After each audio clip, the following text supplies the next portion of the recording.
Hola, buenas noches, bienvenidos todos a Alkin World, la noche del misterio. Y hoy viene como invitado Iván Campos, que nos hablará de una gran historia. Buenas noches, Iván, bienvenido. Es un placer estar aquí en tu programa, en esta tu casa, la nave del misterio. Muchas gracias. Y hoy vamos a hablar de una historia muy interesante basada en hechos verídicos, pues el caso de Jacques de Blay. No sé si Sí, lo he dicho bien. que se creía que esto era una novela de ficción escrita por Alberto Rivera. Pero mira, antes de empezar te voy a hacer una pregunta. Mírame. Tú, imagínate que tú te despiertas a las 3 de la mañana, sales a tu terraza y te ves un enanito de 1,20 que te ofrece esto para que te lo metas en la boca. ¿Tú qué harías? Madre mía. Yo saldría corriendo por Pues patas. es adelantaros un poco, pero esto es un poco lo que pasa en esta historia, en una parte de la historia. Y esto que te he preguntado, y tú has dicho saldría corriendo. Por lo tanto, ¿no te parece extraño que el personaje se quedara? Sí, era muy valiente o no sé. Bueno, muy valiente. Ahora iremos a eso, que telita. Pero bueno, señor, empecemos por el principio. El nombre catalán de Jack era Jaume Bordas Blay y se le ha conocido siempre por Jacques B. Blay. El libro fue escrito por Ricardo Blasco, pero siempre se ha creído que era un libro de Antonio Rivera. Y de hecho, en un momento dado, Antonio Rivera firmó el libro como suyo. Esto ya por sí es un misterio, porque Ricardo Blasco es un hombre, un autor, y es real. Entonces, ¿por qué firmó Antonio Rivera el libro como suyo? Ese es el primer misterio. ¿Por qué crees que lo firmó? Porque te vas a sorprender. No tengo ni idea. Bueno, Eh, él empezó a tomar notas, pero no hizo borrador ni nada. Y le llamaron para irse a la isla de Pascua. Dejó el proyecto sí. y se fue. ¿Pero qué pasa? Que todo aquel que haya trabajado para editoriales sabe que las editoriales, cuando pagan, por poco que sea, se lo entregas. Entonces, posiblemente Antonio Rivera, que no habría escrito ningún borrador, sí que escribió alguna nota y se la dio a la editorial y se fue. Entonces, años después, cuando Javier Sierra, en un programa de televisión, le dio su libro, dijo, pues la editorial cogió las notas que le di, contrató a 3 negros y escribieron el libro, basándose en mis notas. Por lo tanto, lo firmó creyendo que estaba firmando un libro suyo desarrollado por negros. Porque, entonces, Ricardo Blasco no es un alias, es un autor real.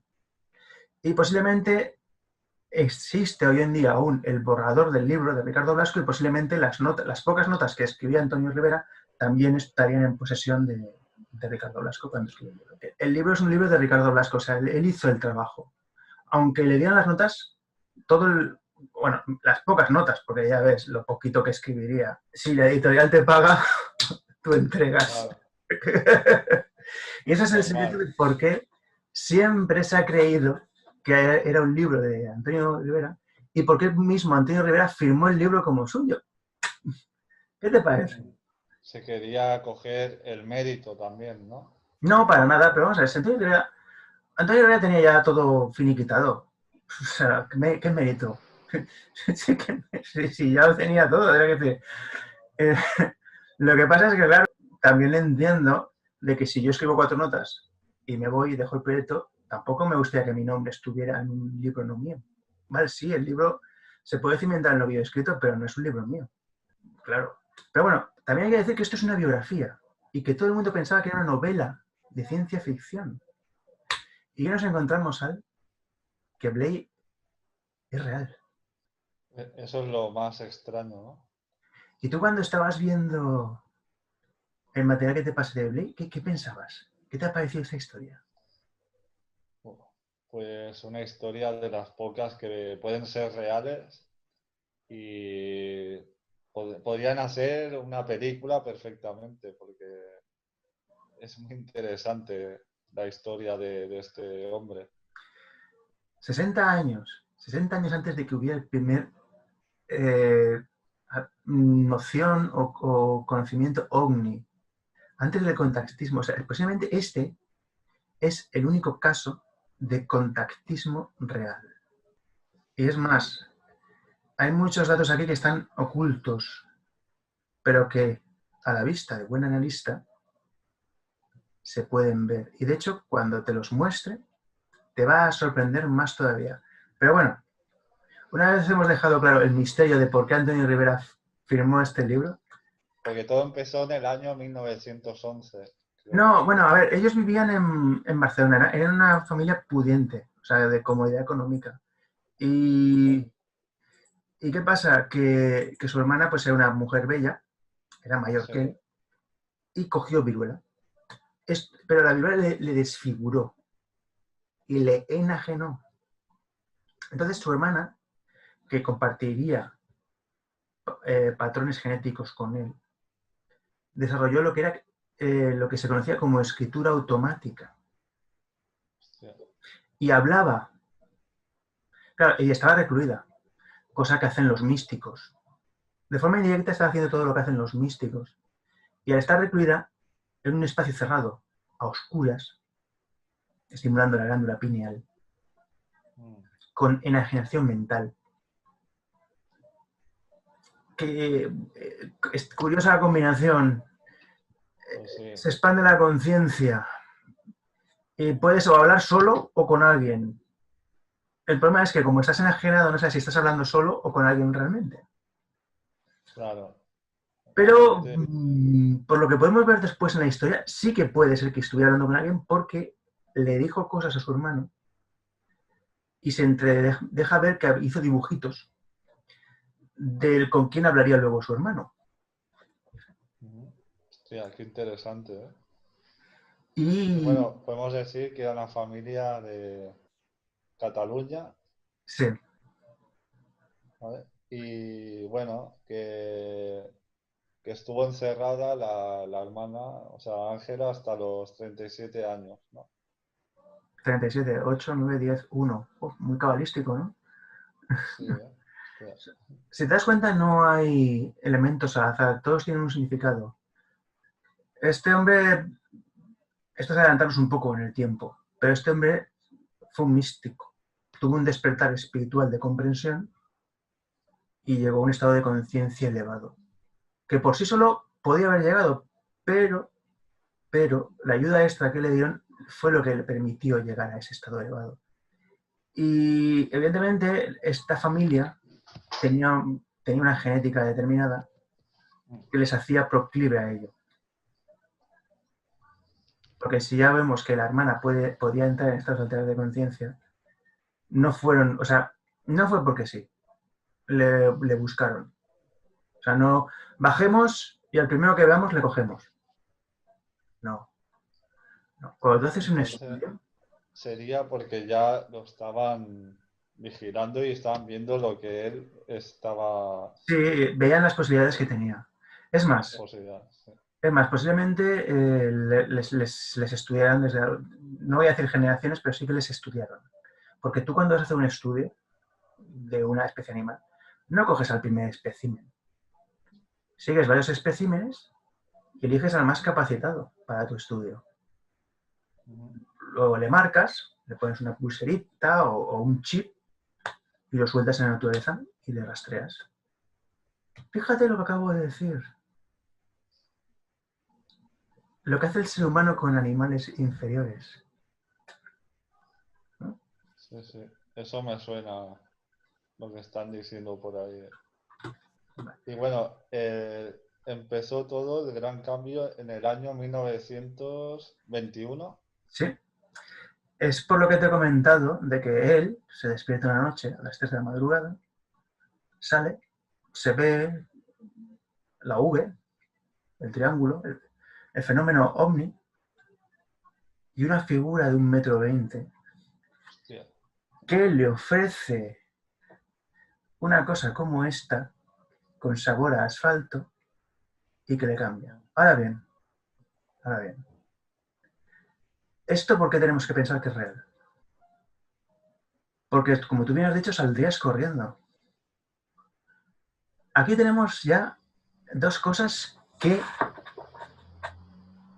podemos interpretar. La primera es que no sea un recuerdo completo y que le manipularan la mente para que no saliera corriendo y se metiera eso en la boca. Porque aun siendo un niño, si a ti se te aparece algo que no sabes lo que es y te da un caramelo, te lo vas a comer. No. Entonces, por una parte, todo lo que ve él puede ser una interpretación de su cerebro de lo que vio realmente. Porque estamos hablando de fenómenos físicos que el ser humano no puede entender, porque no tenemos la capacidad para entenderlo. Entonces, el cerebro llena esos vacíos. Y por otro lado, yo supongo que en lo que no sé si se llama inducción, le sugestionaron para que se emitiera eso en la boca. Creo que ese recuerdo es real, pero que está manipulado para que la mente de él pudiera aceptarlo y comprenderlo.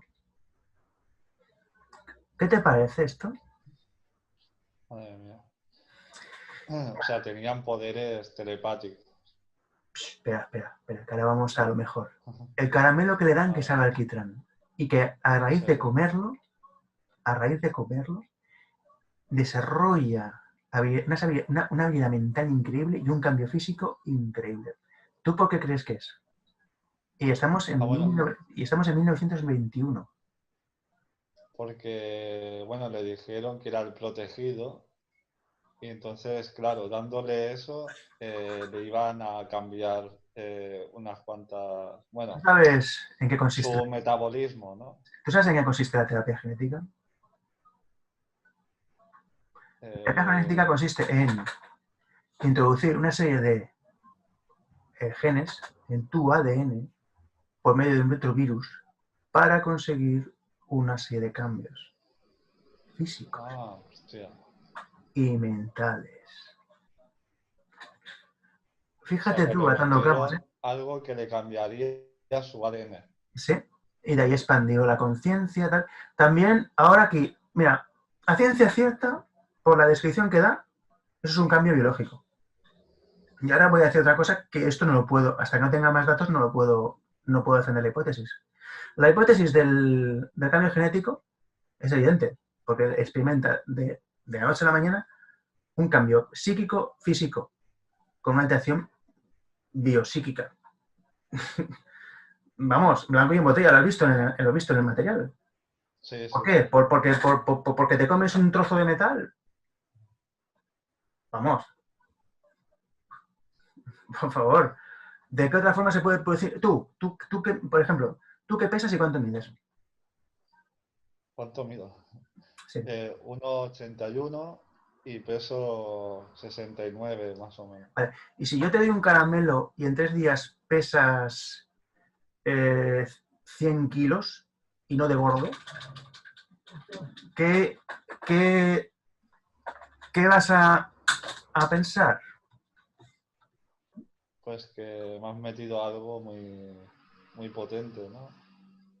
Y si encima empiezas a pensar, a pensar de una forma diferente, a ver las cosas de una forma diferente, ha habido una alteración mental también, ¿no? Y en lo que conocemos, ¿qué es lo único que puede producir eso? Cambiar la información genética, ¿no? La terapia genética, sí. Es más, ahora esta es la parte que yo especulo porque me faltan datos. Que también el regalito que le hicieron comer tuviera nanoides. ¿Cómo? Nanoides. ¿Nanoides? ¿Qué es? Es biotecnología, robots pequeñitos que se introducen en el cuerpo humano. Ah, vale. Pero esto ya es una especulación. Claro, porque se supone, bueno, ya lo dirás más adelante, que eran de otro lugar. Con los datos que hemos dado, evidentemente, esto, aunque sea un recuerdo alterado, son extraterrestres, ¿no? Claro. Sí.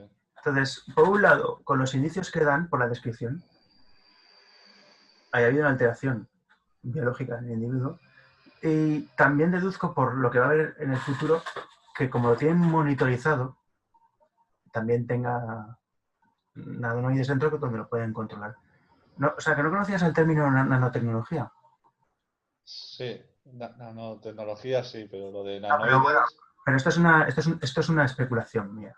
Porque, Ah, vale. vamos a ver, me faltan datos para defenderlo. Pero hay indicios en lo que se ve de luego la forma actual posterior que justifican. Porque bueno, es lo que te he dicho, cuando tú coges un animal para hacer un estudio, le marcas. Le pones una pulsera, le metes un chip, si es un insecto le inyectas algo. Fíjate, ¿eh? Las formas de vida como superiores, como juegan con las formas de vida inferiores. Por lo tanto, estás pillando la analogía que estoy haciendo entre, Sí, sí. entre Jack y el extraterrestre. Que no le buscaron porque sí.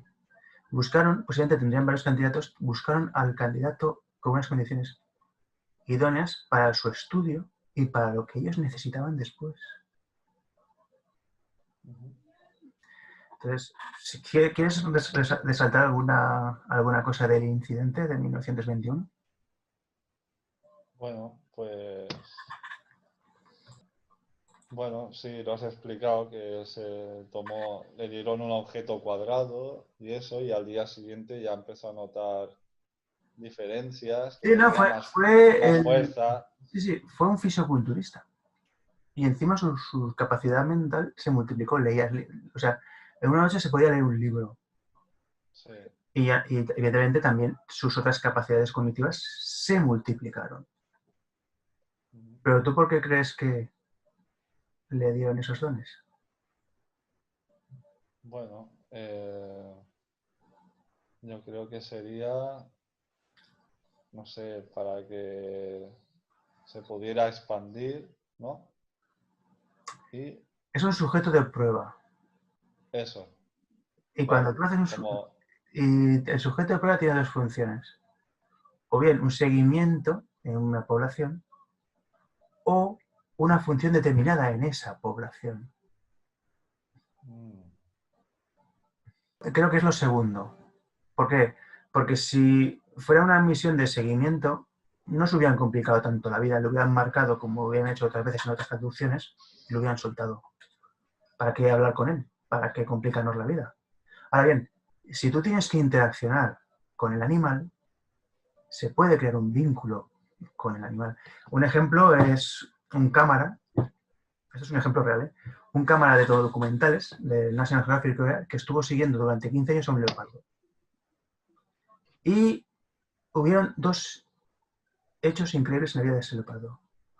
Uno es que una de las crías del leopardo iba a morir y él se pudo acercar lo suficiente para dispararle un dardo con un antibiótico. Y otro es que el día que murió el leopardo, este cámara se pudo acercar a acariciarle. Porque había una relación afectiva entre el felino y él. Evidentemente, desde el punto de vista de los otros felinos, diréis, ¿esto qué es? Un dios, una forma de vida superior. Que está... Claro, los gatos, o sea, vamos a ver, piensa desde el punto de vista de un leopardo que están viendo que una especie de mono sin pelo se acerca al felino. claro, ¿Entiendes por dónde van los tiros? sí, sí, sí, sí. Una vez ha quedado claro el porqué del caramelo, ¿a que esto no te lo imaginabas? No, Este... no, no. Y luego hubo un segundo encuentro, ¿no? Que él escuchó como una mano rasga la puerta Sí, sí, sí. una noche en la cabaña. Sí, Él se encontraba en los Pirineos haciendo su sí. trabajo. Porque este hombre, si hubiera vivido hoy en día, hubiera sido de ciencias astronómicas o astrónomo. Pero claro, en aquella época no existían. Se dedicaba a estudiar el cielo. Y estaba en una cabaña tomando mediciones de temperatura. Ujú. Y una noche se oye como un arañazo en la puerta. Y coge su escopeta, sale y a lo lejos se ve una forma enorme con capucha y capa y sin pies. Vale. ¿Por qué? Que esto te va a sorprender. ¿Por qué no se Muy le veían sencillo, los pies? muy sencillo, te explico. Sí. El oído, la vista, funciona dentro de unos parámetros. todo lo que esté por debajo y por encima, nuestra forma biológica no puede interpretarlos. Entonces, esa forma de vida que llevaba ropa para que posiblemente pudiera verle él, su estructura atómica no era como la nuestra. Por eso no podía verle, porque biológicamente no tenía la capacidad ni de verle ni de oírle. Y ve cómo se alejando se disipa. ¿Por qué? Porque está entrando en su densidad. Pero esto simplemente fue para verle. Y, ojo, ¿tú crees que una forma de vida superior va a venir a verte e irse? No. Ahí pasó algo más. Ahí pasó algo más que está bloqueado. ¿Cómo bloqueado? Que él no lo recuerda. Ah, vale, vale. Evidentemente pasó algo más ahí. Y que es por lo que abogo por el tema de los nanoides también. Posiblemente ahí pasó algo. Él necesitaría que alguien se moviera en esa zona o necesitaba una forma humana. Porque tú te crees que coges un espécimen tú coges un animalito y lo mejoras genéticamente simplemente para dejarlo en la cima de una montaña. No.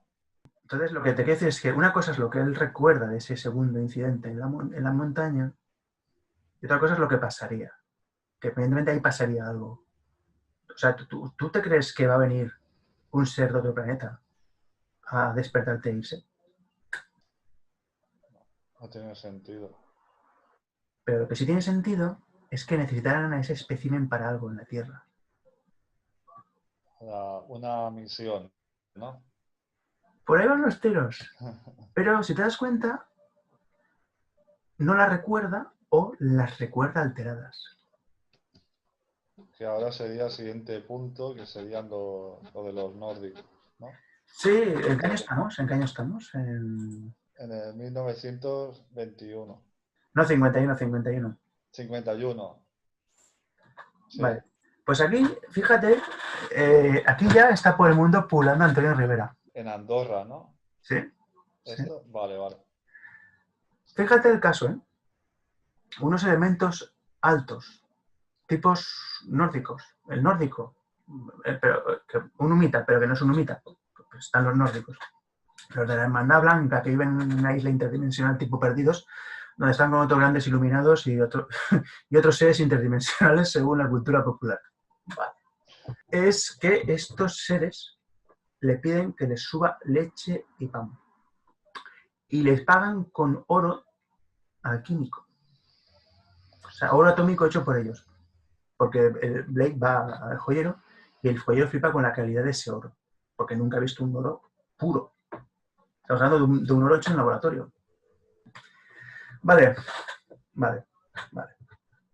Hoy en día, nosotros, con las impresoras 3D, podemos fabricar comida. ¿Tú te crees que una forma de vida que está miles de años por delante de nosotros necesita que le suban leche y pan?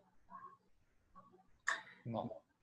Es más, él recuerda su interacción, ver hologramas, ver mapas. De hecho, tiene en el trastero de su casa con esta la viuda, que ya la pobre, ya le quedan, si no ha muerto ya le quedan 2 telediarios.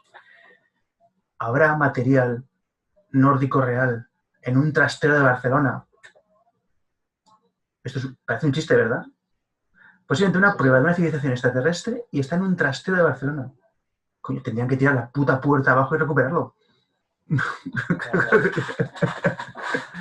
No, pues aquí tenemos una parte que es real, del recuerdo, y una parte que yo creo que es ficción.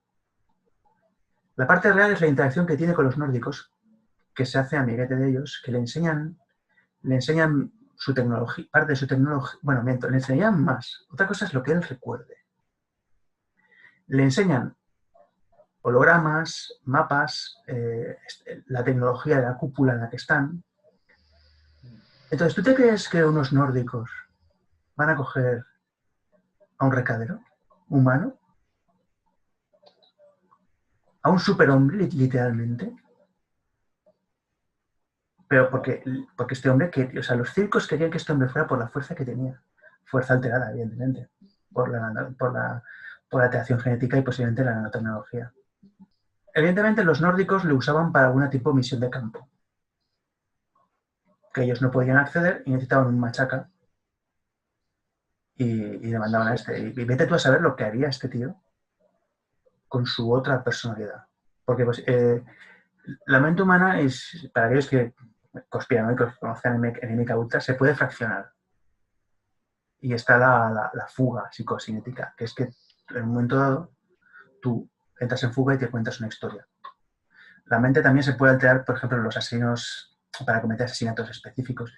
Imagínate la tecnología de la mente en una civilización avanzada. Crearon una partición posiblemente en su personalidad y tenían un sujeto que podía usar los recuerdos del personaje para moverse en el medio. En los pocos casos de doble personalidad que existen, la personalidad dominante es consciente de las personalidades que existen, pero las otras no saben que los demás existen. Por lo tanto, podía haber una partición en la mente de Blake que cuando la activaban, tomaba el control y era consciente de toda la vida de Blake, cumplía la misión y volvía. Pero esto es una especulación, pero vamos a ver. Es una especulación en la que me baso en el sentido de que vamos a ver por qué una forma de vida va a pedir que le suban leche y pan cuando posiblemente ni pueda comer ese pan ni beber esa leche. Porque su biología no es la misma que la nuestra, no lo procesará. Eso es lo que yo no entendí al ver el vídeo. Ahora ya sabes por qué, ¿no lo entendiste? ¿Qué te parece? Sí, más o menos sí. Y también era porque te iban a anunciar algo, ¿no? Sí, la pérdida de su mujer y su hijo. Sí. Si te das cuenta, esto es un experimento, porque están calculando sus emociones en situaciones determinadas. Yo creo que con este individuo, aparte de usarlo de agente de campo, estuvieron estudiando las posibilidades de la mente y el cuerpo humanas para ver cómo sería el ser humano evolucionado en un estadio superior. Vale. ¿Me entiendes? Cogieron un individuo y lo aceleraron. Vamos a ver. Vale. ¿Y cómo reaccionaría una mente evolucionada de este primate ante tal situación? Entonces, no es que le avisaran porque les cayera bien, no. Querían que estuviera preparado para ver cómo reaccionaba su mente a la pérdida. O sea, que de eso de buenas personas, los hijos de puta de los nórdicos, una mierda. Vaya putada le hicieron. Vamos a ver. Tú, no sé si tú vives ahora en un pueblo, pero tú cuando has vivido en un pueblo y tienes un corral y tienes conejitos, tú juegas con ellos, ¿verdad? Sí. Pero luego coges al que más te gusta, lo desnucas, le cortas la cabeza, lo pelas y lo metes en la paella. Pero eras muy amigo del conejito, ¿verdad? Sí. Entonces, ¿por qué una forma de vida te va a tratar mejor de la que tú tratas a una forma de vida inferior para ti? Te puede considerar, o sea, tú crees, vamos a ver, evidentemente tú a tu perro lo consideras tu amigo. Pero, ¿tú crees que estas formas de vida consideran al ser humano a la altura del perro? Como una mascota, dices. En el mejor de los casos, si no en la paella. No, vamos a ver, estoy siendo coherente, estoy usando la lógica. Que también, ojo, yo estoy interpretando según datos, porque a mí no me cuadraban esos datos tan buenos de, oh, venimos a hacerte un regalo, queremos que nos subas pan y leche. Vamos a ver. Yo cuando lo he visto me he quedado flipando. Digo, madre mía. ¿Y ahora qué te parece cuando te he ido desgranando lo que había entre líneas? Sí, ahora sí, lo entiendo más. Pues eso. Bueno, pues yo creo que la muerte de su mujer, de su primera mujer y de su hijo simplemente fue para ver el estudio de cómo afrontaba esa pérdida a nivel emocional y físico. Pero bueno, más adelante él se vuelve a casar con una mujer, que su segunda mujer sigue viva, y las posesiones materiales de este hombre siguen existiendo, y posiblemente entre sus cosas haya material real de nórdicos, pero que, vamos, los ufólogos tendrían que estar tirando abajo la puerta de esa mujer, solo por acceder al trastero de Blake. ¿Y por qué no lo hacen? Porque pensaban que era ciencia ficción. Pero vamos a ver. Si tenemos Vale, vale. si tenemos un testigo que es Ricardo Blasco, hijo, que con 18 años flipaba con Blade porque lo veía en un estado, digo, ese hombre era impasible, o sea, lo veía en un nivel mental superior. O sea, son palabras textuales suyas, joder. O sea, imagínate cómo habrá sido la madurez intelectual y espiritual de ese hombre y los datos que puede dar, bueno, que se han podido salvar, porque evidentemente la información que te da está sesgada. Iker Jiménez tiene que tener un fichero que flipas. Y posiblemente Iker Jiménez haya podido acceder al trastero de Blake. Pero claro, ahora encuentro los papeles de los nórdicos. Pero oye, están ahí. Hay que encontrarlos. Pues es un caso muy, muy interesante, ¿eh? Ricardo Blasco, hijo, testigo de Blake. O sea, es real. Y lo que emanaba era increíble. Pero claro, él conoció a Blake en su madurez. Porque para llegar ahí se va forjando, el ser humano se va forjando. Tú no llegas, o sea, tú eres tú ahora, pero dentro de 40 años es totalmente diferente. Según cómo hayas hecho tu recorrido, será de una forma u otra. Claro. Y bueno, el siguiente punto sería en el año 1971 tuvo la segunda mutación, ¿no? Le llaman los nórdicos y le dicen, un nuevo cambio Sí. se ha producido en ti. ¿Y sabes cuál es ese nuevo cambio? Reiki. Ah, Reiki. Juraba con las manos. En la guerra civil le disparaban y las balas cambiaban. ¿Por ¿Qué qué? dirección? Sí, Sí. pero piensa, ¿por qué? Y esto ya refuerza mi hipótesis de los nanoides. Porque tenía como un escudo. Campo electromagnético. Hostia, madre Pues mía. vamos a ver, si el ser humano de normal, aunque exista el campo iónico, no lo tiene tan fuerte, ¿qué lo tiene que reforzar? Un circuito. ¿Y qué es lo único que podría tener un circuito que nosotros conozcamos? Nanoides. Un campo de fuerza, las balas las desviaron. Cogido con los pelos, pero es la única forma en la que me explico que alguien que no lance rayos como un magneto esquive haga que las balas se vayan por los lados. O que no haga como Matrix. También te digo una cosa, posiblemente este hombre podía haber hecho lo de esquivar las balas. Sí, porque si en los años 60 Morey Ueshiba esquivó 8 balas, él que estaba más avanzado biológicamente y mentalmente que Ueshiba, podía esquivar las balas. Yo no lo voy a intentar. pero, no, vamos a ver. Yo soy un ser humano normal y corriente.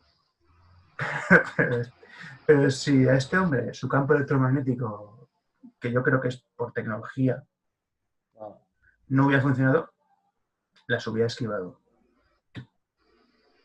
seguro. No, seguro.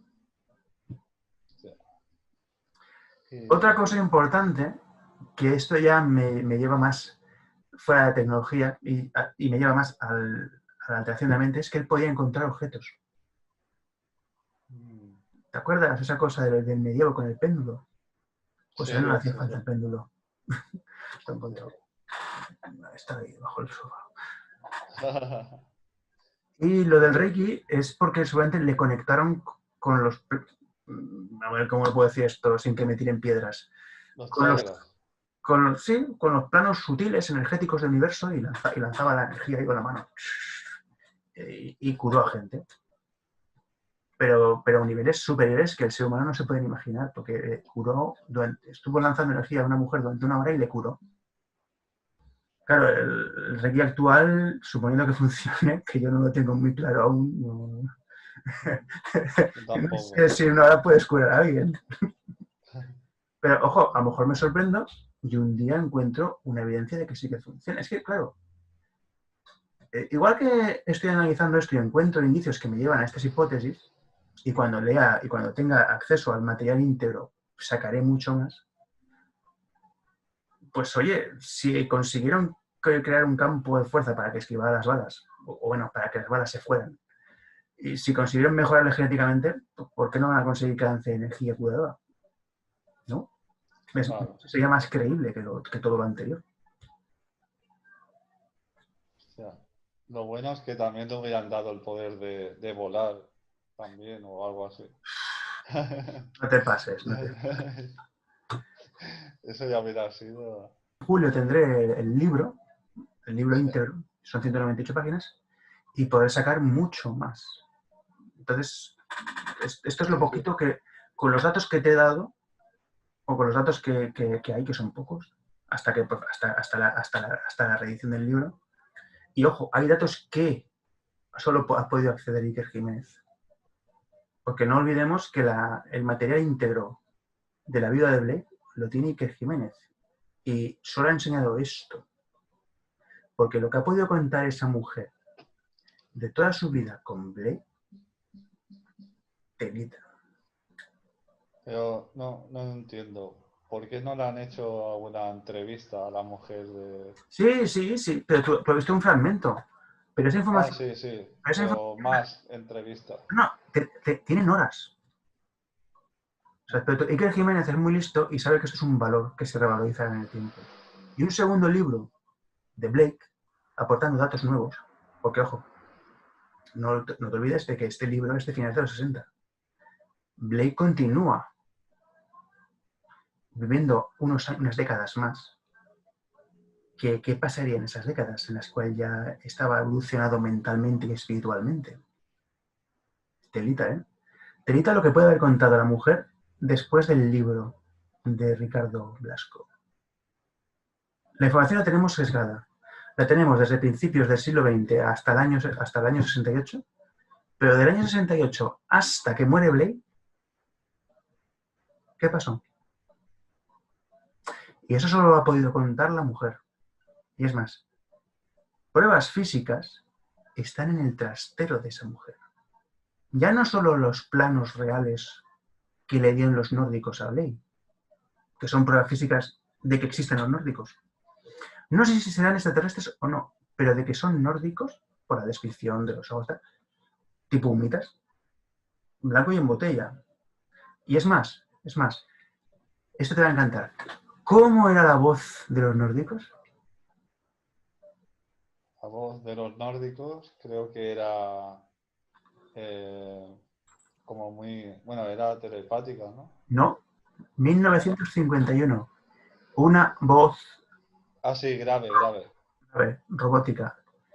Tipo Robótica. Loquendo, tipo traductor. Joder. Ahora lo entiendes. Le estaban hablando en otro idioma y llevaban un traductor como el de Google. Y por eso Vale. esa voz les sonaba antinatural, porque no era una voz, era el traductor que llevaban ellos. O sea, para que os hagáis una idea de cómo era la voz que le hablaba, ir al traductor de Google y hablarle en inglés y que lo traduzca al castellano. Y así es como le hablaban los nórdicos a Blake. Claro, en 1951, ¿qué era un traductor? Pues era un tío al que pagabas porque te tradujera algo. No concebías un aparatito que te tradujera lo que decías.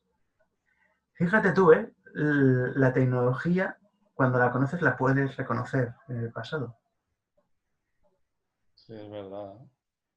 Pues eso, tenemos, por un lado, pruebas físicas de los nórdicos, reales, que yo no sé si serán extraterrestres o seres interdimensionales, o vivirán en una isla ahí en el Quinto Pino, al lado de la isla de Pascua, o al lado de Chile, o al lado de Argentina, porque cada uno dice una cosa diferente. Pero oye, un rastro físico hay. Y si lo pudiéramos tocar y analizar, a lo mejor nos dan más cosas. Y por otro lado tenemos historias, hechos y posiblemente material físico de lo que pasó después de los 60. Porque tú te crees que un agente de campo sería desechado o lo seguirían usando hasta el fin de sus días. Yo creo que lo siguieron utilizando, ¿no? Vale. Entonces, una cosa es lo que recuerda y otra cosa es lo que pasó. Y el sistema que solamente le injertaron cuando era un crío, sí que era consciente de todo, pero la personalidad suyo cada no. ¿Qué te ha parecido la historia que te he contado? No, ya. Muy interesante, ¿eh? Para Pues, flipar. pues ya no tenemos, o sea, hasta que no tenga el libro, que lo tendré en julio, no tendré más datos. Cuando lo haya analizado, te propondré hacer más programas aportando datos nuevos. Vale. Pero claro, el problema es que la información que te he pasado es sesgada. Pero aun siendo sesgada, ¿qué te ha parecido lo que he podido sacar con pocos indicios? Pues muy bueno, porque a mí no... Se me ha escapado todo eso. Me ha parecido muy interesante el vídeo que me has enviado y tal, pero nunca me imaginé todo lo que has dicho tú. Pues nada, chicos, me alegro de haberte dado material. Y bueno, Y ¿qué te ha parecido? Cuando la has visto, ¿qué? Te has flipado, ¿no? me he flipado mucho. Y lo tienes al lado de tu casa. Y lo interesante sería encontrar la tumba de Blake. Pues también. Y te digo una cosa, si fuera esa tumba, me llevaría un contador. Pues si hay algún tipo de radiación o algo en su tumba, de supuestos mortales, porque claro, la alteración genética no va a dejar rastro, pero la alteración tecnológica sí que puede dejar algún tipo de rastro que se puede estudiar hoy en día. Pero se sabe dónde murió. Hombre, si su mujer está en Barcelona, ¿dónde crees que estará su tumba? Y si su casa está en Barcelona, Pero hay muchos cementerios en Barcelona.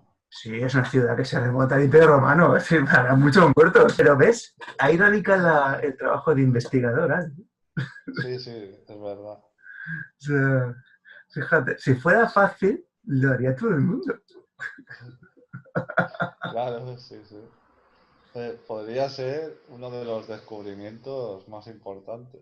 Creo que si se hiciera una autopsia a ese cadáver, aparte de que podemos conseguir muestras de ADN con el retrovirus que le metieron, si tiene tecnología, encontraríamos muestras de nanoides. Sí tienen esa tecnología. Que, bueno, yo llevo esa hipótesis por... A ver, hasta que no tenga datos nuevos, defiendo estas hipótesis. A lo mejor cuando lea todo el material, dije, pues no, es imposible que tenga tecnología de nanoides como la conocemos nosotros. Por lo tanto, no. Quiero decir, que también la información es muy sesgada, no había más. Claro. Bueno, pues nada. Aquí Sí, sí, si me ha quieres hacer una gustado. pregunta o algo, aquí estoy. Pues, bueno, le hicieron durar más de 100 años, ¿no? Murió mayor, es lo que tiene Sí, lo que tiene la buena genética. De hecho, si estuviera vivo, tendría ya 120 años. O sea, que también tiene una cosa, no les interesaba mantener tanto tiempo vivo. ¿Qué utilidad claro, práctica tiene un espécimen que no se puede mover? claro. Ojo, en un campo físico, que a lo mejor sigue operativo en otros campos mentales. Es decir, Claro. que a lo mejor que ya no brincara como un Sansón, no quiere decir que no trabajara a nivel mental en otra serie de cosas. Claro. Y te quería preguntar, ¿han habido algún caso parecido a este? Nada. Este es el primer caso de contactismo que podría decir que creo que es real Ujú. y el resto son un fake. Fake como una caca, ¿no? Mira, he entrevistado a un supuesto contactado que aparece en un libro de JJ Benítez. Y el contactismo es un negocio. Es un negocio en el sentido de que, vamos a ver, aparece en un cuándo y dónde, en el cual hay una inestabilidad ideológica y social. Pues la gente necesita algo que cogerse, pero que son respuestas. Te lo he comentado una vez, el magufismo. El magufismo es una respuesta social a una serie de inquietudes del ser humano que las tiene que clasificar en eso, porque ya no la puede clasificar en dioses antiguos o en personajes mitológicos, porque estamos en otra época y en otro donde. No. Pero claro, cuando te encuentras un caso real, y pues dices, joder, es como, pues es de los pocos casos que vamos a ver. Es que cuando esto es descrito no existía. O sea, cuando este hombre contó esto en 1921 no existían los grises, no existían los ovnis. Me lo tengo Claro, que eso es creer una de porque las pruebas me lo de tengo que que... creer porque está dando datos que no aparecerían hasta 50 años después. Mm, Entonces, joder, blanco y en botella. sí, sí. Sí, esta sería una de las pruebas de que es un caso real, por eso. Y luego, ¿tú qué opinas del caso de Jofra? Cuéntamelo y te doy mi opinión. Bueno, me acuerdo así un poco por encima, que también fue bueno, es un contactado que estaba haciendo el servicio militar, no sé si eran por Blanes o por ahí Lloret de Mar o por ahí arriba, ¿no?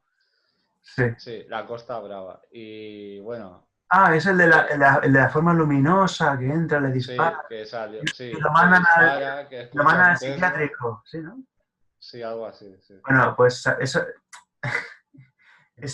tuve la suerte de no hablar con él, sino con, Parcerisa. no, con Ah, el periodista que cubrió la noticia. ¿Y sabes lo que fue hostia. realmente? Que el oficial, el capitán, creo que el capitán Armando tenía a su amante ahí y, Hostia. y vino y pasó algo. ¿Y qué pasa? Que iba a venir su mujer y tuvieron que taparlo de alguna forma. Sí, hostia, qué fuerte. Madre Entonces, este pobre hombre pilló cacho sin ser consciente de algo y le dijeron eso. hostia. Ese es el... Que por cierto, no voy a decir nombres, pero esto me lo dijo alguien de dentro. Joder. O sea, que ese caso, como tú puedes ver, han usado a un pobre tío y le han comido el coco, pero que no hubo... O sea, Sí, sí, y aún habla de ello, ¿eh? bueno, No a ver, solo con... si tú tienes una experiencia traumática, Sí, ¿qué vas a contar? Pero que todo fue para tapar el adulterio del oficial al mando. Bueno, que yo, evidentemente, la mujer de él no va a estar viendo este programa. Además, estoy hace 20 y pico años, no, más. o más, porque O sea, que ahora es todas ya las partes bastante ya están, mayor. yo creo que todas las partes ya se han reconciliado y han superado el tema de los cuernos. Sí, seguro. Pues muy interesante el tema que has contado, Iván. Y nada, ya a ver, haremos más programas. Televidentes, audiencia, querida audiencia, tienen que pasar por los canales de Iván, que van a estar aquí abajo en la descripción. Eh, si me los puedes nombrar, porque yo me acuerdo de uno solo o dos. Y ¿Cuál? el ¿El de Iván otro, Campos? sí. El otro que tiene... Uno es Iván Campos, el otro es Ultra Misterio. Sí. Y el tercero, algo de cuerpo, Escuela de ¿cómo Poder es? Mental. Eso, Escuela de Poder Mental. Pues gente, pasen por esos canales que está muy, muy interesante. Sí, sí, de hecho, te digo una cosa, el de Ultra Misterio, cuando termine de colgar todo el material que tengo antiguo, voy a empezar a hacer un material nuevo y vais a flipar. Que vamos a ver, tú cuando vas a la fuente original, eh, no se parece en nada a lo que te están vendiendo. Y voy a poner un ejemplo. Hace unos años, con el boom de la Tierra plana, a mí, sinceramente, pues, llamarme loco, pero yo pienso que la Tierra es redonda. Bueno, Pero, yo también, ¿eh? pero dije, bueno, voy a hacer un estudio aportando datos sobre la Tierra plana. Y empecé a hacer una serie de programas, que algunos tuvieron muy buena audiencia, por cierto, con información que nadie o muy pocos conocían de la Tierra plana. Y creerme, os sorprendería de lo que hay al otro lado del muro de hielo. O sea, pero, a ver, ¿tú aún crees que la Tierra es esférica? Sí, la Tierra es redonda. Pero no Ah, digo vale, yo, vale. pero no, Como has dicho lo del muro, a ver, espera. digo, La no Tierra estás es flipando. redonda, la Tierra es redonda, porque lo dicen Sí. las matemáticas y porque si tú pones dos palos y los separas durante 10 metros, verás la curvatura de la sombra, lo cual demuestra que la Tierra es redonda a nivel... Es un Sí, proceso ya físico. Eratóstenes ya lo demostró. Sí, en el siglo III a.C. Sí. Ahora bien, ahora bien, ahora bien. Me fui a las fuentes originales de los mitos y lo que hay detrás del muro de hielo es Hela, el reino de los muertos y los gigantes, que nos separa, que nos separa de otros planos. El guardián es Thor, el matador de gigantes. ¿Qué quiere decir esto? Están hablando de otras percepciones de la materia. El mito no es que sea mentira, sino que da una información que el ser humano en ese momento cuando construye el mito no tiene, entonces lo justifica. Entonces, cuando hablan del muro de hielo, están hablando de otras percepciones, otras energías, pero estamos hablando también de un mito que nace hace 5.000 años en el norte de Europa, o más allá del muro. ¿Qué sabe lo que hay? ¿Quién es el rey más allá del muro? ¿Está el rey de la noche ahí esperando? Vamos a ver. Juego de Tronos no se inventa nada, coge esa mitología y la molda en su ficción de capa y espada o espada y brujería. Pero todo lo que te está contando Juego de Tronos son los mitos de la mitología nórdica extrapolados en un mundo de fantasía tipo Tolkien. O sea, el Rey de la Noche pues, puede ser una versión de Hela, que la podéis ver en Thor Ragnarok. ¿Qué hace Hela cuando llega? Levanta a los muertos. Fíjate, Thor Ragnarok. ¿Qué hace Hela? Levanta a los muertos, un ejército de zombies. ¿Qué hace el Rey de la Noche? Levanta a los muertos y va hacia el sur a comérselo. ¿Y qué pretendía hacer Hela? Saliendo de Hel, invadir toda la Tierra Media, o sea, el mundo del ser humano, y comérselo. Fíjate tú, cuando vas a la fuente lo que te encuentras. Eso sí, pero no, la Tierra es redonda. Pero estamos hablando de otras percepciones. Por ejemplo, dioses de Egipto, ¿lo has visto? No, pero he visto la de Stargate. No, pues dioses de Egipto llega un momento en que Horus va a hablar con su abuelo, Sí. se sube en la barca celestial y ve la Tierra plana. ¿Pero por qué la ve plana? Porque está en otra otro plano. Exacto, pero aparte de eso es porque está en otra dimensión. Entonces la percepción física de la Tierra no puede ser en 3D, está en 2D. ¿Por qué? Porque no está en esta dimensión. Por consiguiente, tú, aquello que está fuera de esta dimensión, no lo puedes ver. Puedes ver, o bien, lo que hay alrededor que causa una alteración, o bien le verás con las propiedades de esta dimensión. Pero nunca le verás cómo es. Que de ahí sería lo de, por ejemplo, los fantasmas, ¿no? Sí, pero eso ya son otras hipótesis. Es decir, no confundas No. con esto que te estoy contando de la Tierra plana. O sea, la Tierra no es que sea plana, es que están haciendo referencia a una serie de mitos y conceptos que tenían un significado totalmente diferente y que hoy en día se les ha transgiversado y están diciendo no, que literalmente es plana. No, vamos a ver, es plana porque en el siglo tal tenían que construir un mapa de constelación y si decías que era redonda te quemaban. Es así de simple. O sea, pero aún así, ese mapa del siglo XIV o XV, donde la Tierra es plana y te construye, está ya haciendo un modelo esférico donde ves las diferentes realidades del ser humano, tal como la percibía en el siglo XV. Por lo tanto, la Tierra es redonda, sí, es una esfera. Sí. Aunque sea plana.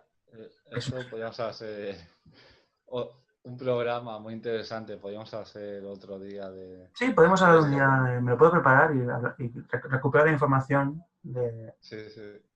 Bueno, gente, gracias por vernos. Espero que os haya gustado el caso de Jacques B. Blay. Y bueno, como siempre, magistral Iván Campos, aquí. Hasta el próximo videoprograma. Gracias a todos, chicos. Me lo paso bien. Chao. Tú también.